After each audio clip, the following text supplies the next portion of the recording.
The Clean Power Plan, as proposed by the EPA, is an historic opportunity to create a working relationship among utilities, governments, and all affected stakeholders to begin the necessary steps we must take to push carbon pollution out of our electricity sector.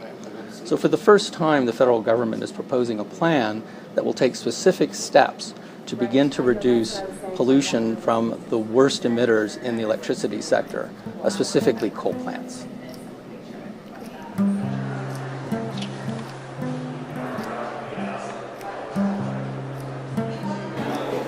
My point was, and is, that the cost of this, of inaction, is going to be, or even modest action, is going to be so much greater than the fix now, that we ought to be doing this work now and be aggressive about this work now. We must deal with the climate crisis in a timely way.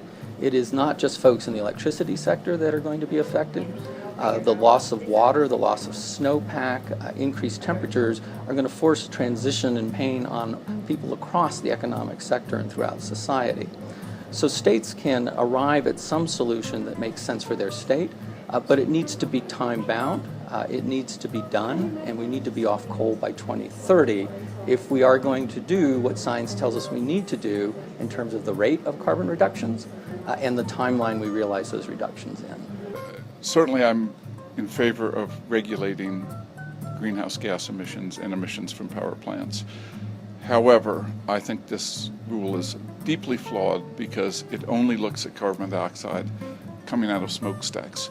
If fracking goes unchecked, we're going to release so much methane into the atmosphere it's going to cook the planet.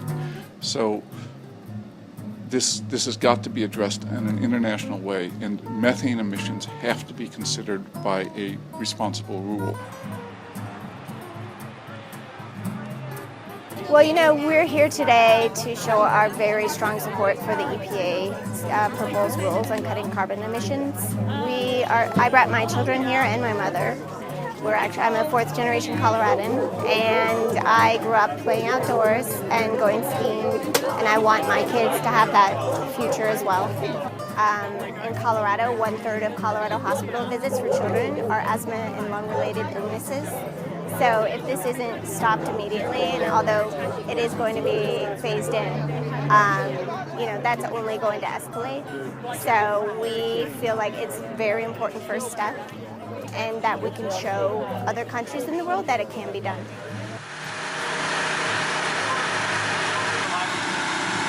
Our bread and butter essentially is working on coal-fired powerhouses across the country. Now, you got to understand, a lot of them are old, a lot of them are outdated. They've been closing them down for years. As they begin to change the standards, when it becomes too expensive for those powerhouses to do the upgrades necessary to keep on going, they're going to shut them down. And then we lose our bread and butter, we lose our work. It's jobs, it's real people. Yeah, we can say economic, but I mean, these are real folks. This is their livelihood at risk here. Craig is the one closest to me because we've got a ranch not far away. I get into Craig often. And without the coal industry there, that town literally would go away. I'm 60 miles away from Sheridan, Wyoming. I'm 100 miles away from Billings. So essentially, I live in about as rural an area as you can get in the continental United States. Coal, so to speak, is the only dog in the fight. Let's put it that way. In the immediate area where I'm at, you have a few government employees, you have a few tribal employees.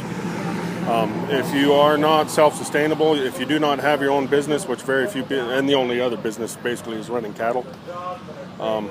So if you're not a rancher, that leaves you with the only job opportunities really being energy related.